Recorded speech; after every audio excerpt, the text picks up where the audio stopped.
Dadating lang nila. Tapos pinaliguan ko siya. Pinaliguan ko si Hulyo.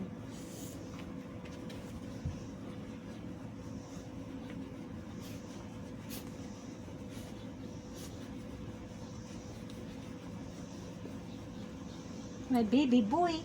My baby boy is clean. Pinaliguan ko siya.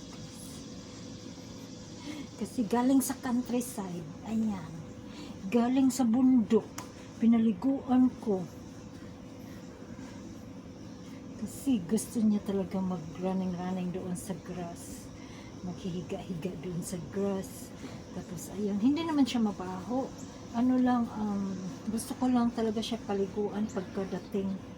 Kasi alam mo na. Kasi look at, tignan mo. Ganito siya tapos maligo. Ganito ang baby boy ko. Tapos he will get some treats. He will